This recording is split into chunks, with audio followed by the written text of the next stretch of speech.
Shalom, nama saya Risma Panjaitan. Saya mahasiswa STT Injili Philadelphia dengan nomor NIM 2324039002. Saya akan mempresentasikan tugas saya dari mata kuliah Administrasi PAK, yaitu mengenai perencanaan dari buku Administering Christian Education karya Robert K. Bauer. Terima kasih, saya akan mempresentasikannya yaitu tentang perencanaan. Perencanaan adalah proses meneliti masa lalu dan masa kini untuk membangun program terbaik guna mencapai tujuan gereja baik di masa kini maupun di masa yang akan datang. Dari definisi ini jelas bahwa perencanaan yang kita lakukan bukanlah tujuan akhir dari proses administrasi, melainkan hanya sarana untuk mencapai tujuan. Sears dalam bukunya The Nature of the Administrasi Process mengatakan, meskipun perencanaan dapat seringkali harus dilakukan sebagai fungsi terpisah, perencanaan itu sendiri bukanlah tujuan akhir, melainkan selalu merupakan sarana untuk mencapai tujuan. Dengan demikian, perencanaan menjadi langkah pertama menuju sesuatu yang melampaui dirinya sendiri. Sesuatu itu mungkin berupa perencanaan lebih lanjut, tetapi pada akhirnya perencanaan selesai dan hasilnya siap digunakan. Kegunaan perencanaan itu adalah untuk menentukan dan mempersiapkan jalan bagi beberapa keputusan atau tindakan yang diperlukan. Kemudian masuk ke dalam pentingnya perencanaan. Mengapa kita merasa bahwa proses perencanaan itu sangat penting? Karena tanpa perencanaan, tujuan gereja hanya akan tercapai sebagian atau bahkan tidak akan tercapai sama sekali. Kurangnya perencanaan yang tepat juga menghasilkan program yang ditandai dengan pertemuan dan kegiatan darurat yang serampangan dan dilakukan pada menit-menit terakhir, yang seringkali didikte oleh kelompok-kelompok tertentu atau kelompok penekan. Blackwood menyarankan bahwa gereja yang ingin menghemat waktu dan tenaga sebaiknya mengadakan konferensi perencanaan setiap musim gugur. Dengan cara ini, gereja akan menjadi pengelola yang bijak atas waktu dan energi anggotanya.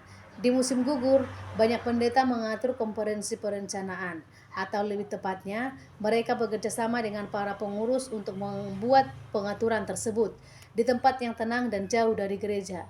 Para pengurus dan pemimpin lainnya menghabiskan sore dan malam hari untuk berpikir dan berdoa tentang strategi dan taktik. Mereka tidak perlu menggunakan istilah-istilah ini, tetapi entah bagaimana mereka mempertimbangkan perlunya tujuan dan rencana untuk mencapainya. Ketika konferensi perencanaan berakhir, semua orang seharusnya tahu mengapa gereja induk itu ada, dana apa yang ingin dicapai tahun depan. Perencanaan merupakan faktor penting dalam kehidupan gereja saat ini, mungkin lebih penting dari sebelumnya. Perencanaan penting untuk pelaksanaan program kunjungan, untuk upaya peningkatan kehadiran jemaat, dan untuk kegiatan penginjilan. Kegiatan sosial dan persekutuan juga membutuhkan perencanaan yang cermat agar dapat memberikan kontribusi nyata bagi kehidupan para peserta. Program persekutuan yang tidak direncanakan dengan cermat akan segera kehilangan daya tariknya bagi orang-orang di luar gereja dan mungkin tidak terlalu berhasil dalam membangkitkan minat di antara mereka yang berada di dalam gereja. Fungsi daripada perencanaan itu juga yaitu untuk menetapkan tujuan dan menunjukkan cara untuk mencapainya dari segi waktu atau urutan. Perencanaan adalah proses yang menjabarkan program yang akan diimplementasikan di masa mendatang. Pada dasarnya, unsur prediktiflah yang menjadi ciri fungsi perencanaan. Ini adalah kemampuan untuk meramalkan keadaan yang akan terjadi di masa depan dan kemudian mempersiapkan program yang paling tepat untuk mencapai tujuan organisasi. Tujuan daripada perencanaan. Pemimpin gereja segera menyadari bahwa tujuan harus ada di setiap tingkatan organisasi. Tujuan yang unik untuk setiap tingkatan itu sendiri, tetapi selaras dengan dan mengarahkan pada tujuan yang lebih umum yang terletak di tingkatan tertinggi. Karena pemilihan dan perumusan tujuan merupakan bagian dari proses perencanaan. Maka perencanaan serta tujuan akan ditemukan di setiap tingkatan organisasi dalam satu lembaga, baik itu gereja, sekolah, atau perusahaan bisnis. Tujuan dan jangka panjang perencanaan. Jenis tujuan ini memproyeksikan ke masa depan selama berbulan-bulan dan seringkali bertahun-tahun. Tidak ada konsensus yang mengenai definisi jangka panjang, tetapi tampaknya tujuan dan rencana melampaui 1 tahun dapat diberi klasifikasi ini. Tujuan tersebut harus bersifat sementara, sehingga dengan kemungkinan perubahan keadaan, perubahan dapat dilakukan dengan mudah. Tujuan jangka panjang beserta rencana-rencana jangka panjangnya harus dirancang tidak terlalu detail, sebab jika penjelasan dan spesifikasi yang detail ditetapkan di kemudian hari, harus dilakukan modifikasi besar. Detailnya akan hilang. Dengan demikian, jauh lebih baik untuk mengisi detail rencana jangka panjang secara bertahap seiring mendekatnya waktu implementasi rencana tersebut. Kemudian ada tujuan jangka pendek dalam perencanaan.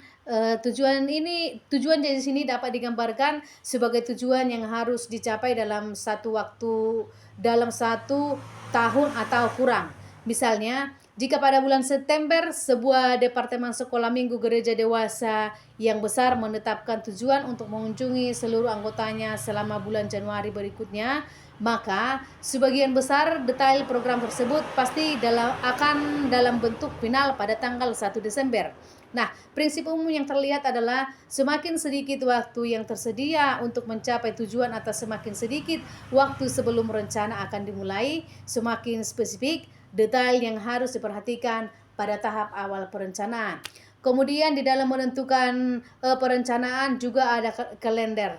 Nah, salah satu contoh perencanaan di tingkat lanjut adalah yang melibatkan kalender gereja. Tentu saja ada banyak jenis kalender perencanaan, tetapi 2 yang paling penting dikenal sebagai kalender informasi atau promosi tingkat lanjut. Kemudian di dalam perencanaan juga ada tingkat-tingkatnya, yaitu yang pertama ada tingkat perencanaan. Selain merupakan tujuan dan merancang rencana, administrator akan segera menemukan bahwa ada banyak sekali keputusan yang harus dibuat dalam pelaksanaan rencana. Dikatakan bahwa rencana yang baik tetapi dieksekusi dengan buruk mungkin kurang efektif daripada rencana buruk tetapi dieksekusi dengan baik. Jika semua keputusan yang terlibat dalam pelaksanaan suatu rencana dapat dibuat di tingkat tertinggi organisasi, di mana orang-orang yang paling cakap berada, mungkin inefisiensinya dapat sangat dikurangi. Sayangnya, keputusan harus dibuat di setiap tingkatan organisasi, dimulai dari tingkat tertinggi dan berlanjut ke tingkat terendah. Aturan-aturan yang memandu proses pengambilan keputusan di semua tingkatan umumnya dikenal sebagai kebijakan suatu institusi. Kebijakan bersifat relatif permanen dan dirancang agar cakupannya luas. Kebijakan ini juga dapat membantu dalam pelaksanaan rencana dan membantu mengatur berbagai individu dan operasi yang berada pada tingkatan yang sama atau di bawah tingkatan tempat pembuatan kebijakan tersebut. Pembuatan kebijakan dan perencanaan. Perlu dicatat bahwa kebijakan sebagai istilah administratif digunakan dengan cara yang berbeda.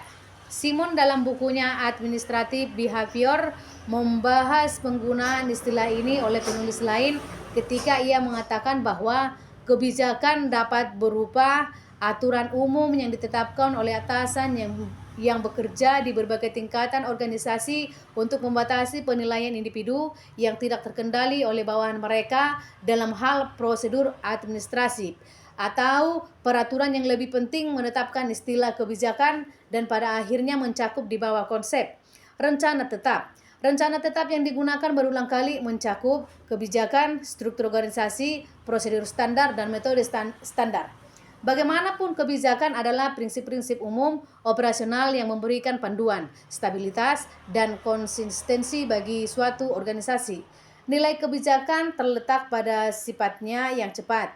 Jika fungsi pembuatan kebijakan telah aktif dan dipandu dengan cermat, sebagian besar ratusan keputusan yang berkaitan dengan perencanaan yang harus dibuat minggu demi minggu dan bulan demi bulan dapat dibuat pada tingkat di mana masalah muncul dan di mana keputusan untuk memecahkan masalah tersebut akan diimplementasikan. Namun, tanpa seperangkat kebijakan komprehensif untuk membantu mereka, orang-orang di tingkat organisasi yang lebih rendah akan diharuskan untuk menyampaikan semua pertanyaan masalah kepada mereka yang mungkin sudah terlalu banyak dibebani dengan tugas dan keputusan yang harus dibuat, sehingga waktu yang tersedia tidak cukup untuk menanganinya secara memadai. Pembuatan dan implementasi kebijakan. Pembuatan kebijakan tidak boleh terbatas pada tingkat tertinggi suatu organisasi. Pembuatan kebijakan harus ada di setiap tingkatan. Beberapa gereja tempat pembuatan kebijakan akan terjadi adalah sebagai berikut. Yang pertama, level 1 yaitu tingkat dewan. Di banyak gereja, misalnya Gereja Baptis Kongregasional, badan pembuat kebijakan tertinggi secara teori adalah jemaat. Tetapi di dalam praktik administratif seringkali menjadi dewan yang dipilih oleh gereja untuk menjalankan urusannya, kecuali dalam pertemuan triwulan atau tahunan. Oleh karena itu, badan pengatur tertinggi suatu gereja, terlepas dari jenis pemerintahan gereja yang diikuti, memiliki tanggung jawab dan wewenang yang besar. Tingkat kedua yaitu staf gereja. Kelompok ini biasanya bertugas melaksanakan rencana dan kebijakan yang ditetapkan oleh Dewan Pendidikan, Majelis Gereja, atau Dewan Resmi. Kemudian tingkat ketiga yang terdiri dari kepala sekolah dan pengawas. Kelompok ini terdiri dari tingkat administratif lain dan sebagian besar terdiri dari pengawas, konselor, dan kepala sekolah. Kemudian ada tingkat yang keempat yang terdiri dari guru, pekerja, dan anggota. Pola perencanaan. Bagi seorang yang kurang berpengalaman dalam administrasi, ada pola perencanaan umum yang harus ia pahami. Artinya, ada tahapan atau langkah-langkah tertentu yang terlibat dalam semua perencanaan baik. Terkadang seorang eksekutif bergerak begitu cepat melewati beberapa tahapan sehingga seolah-olah ia melewatkan bagian-bagian dari proses perencanaan.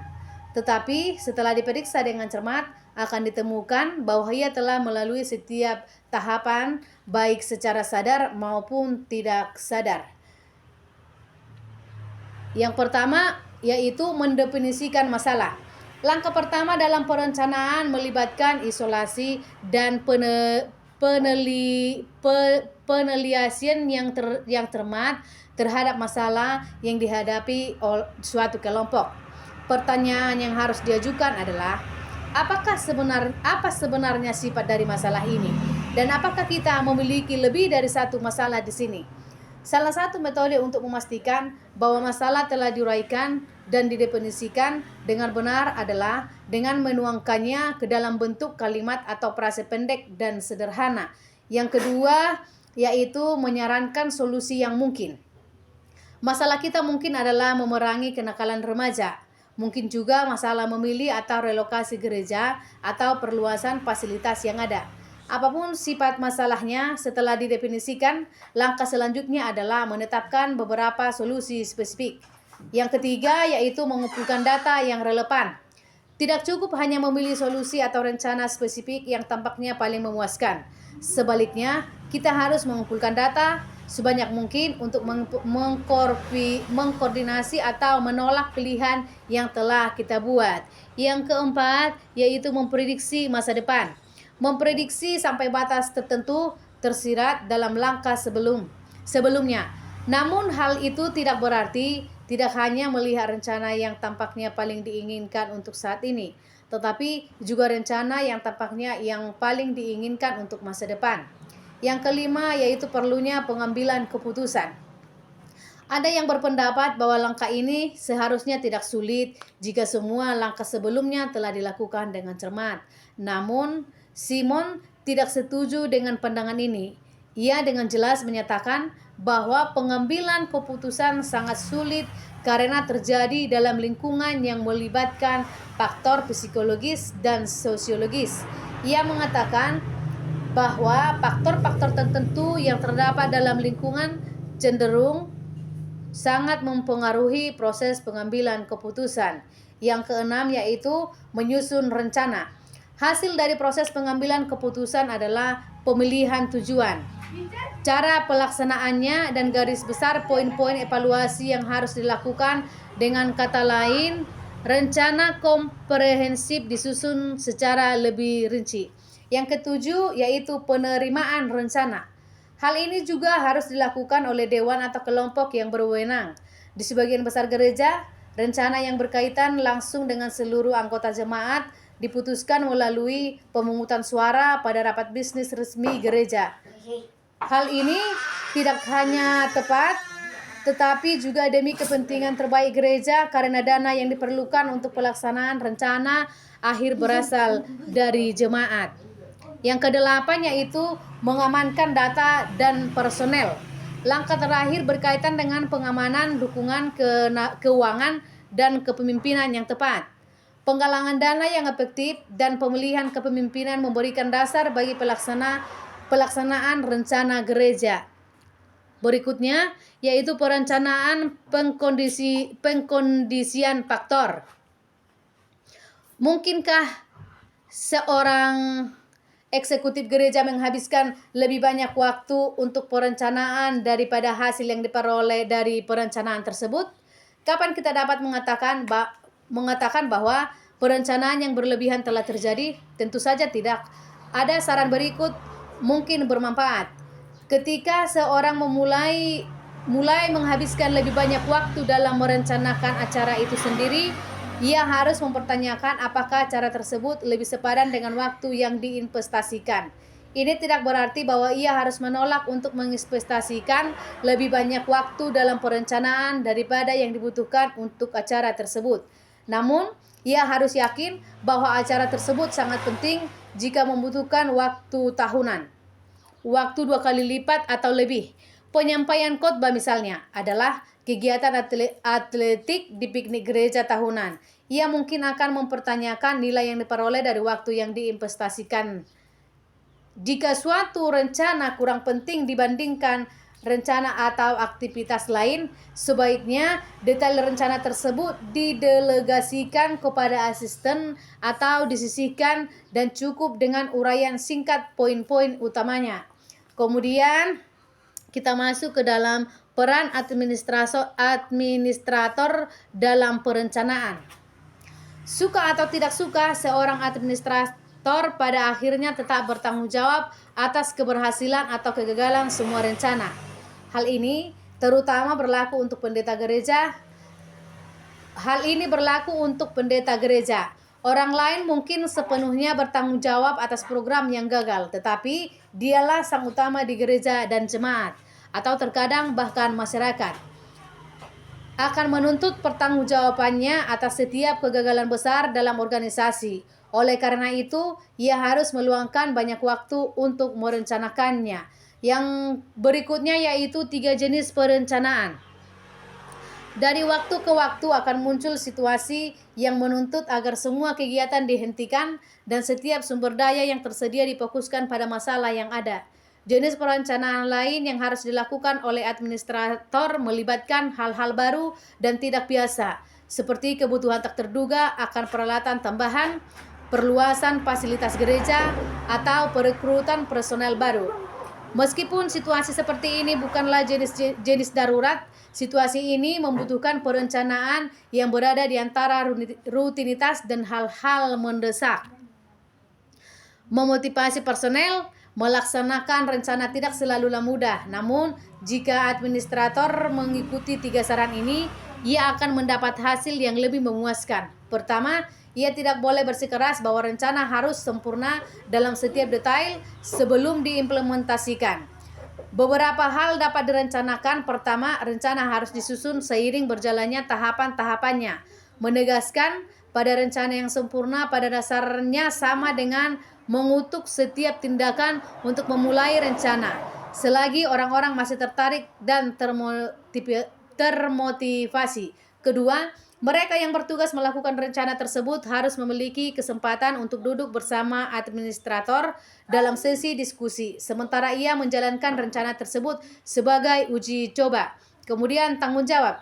Jika pendeta atau menteri pendidikan Kristen tidak dapat menyetujui rencana yang disusun oleh dewan atau kelompok resmi lainnya, apa yang harus dilakukannya?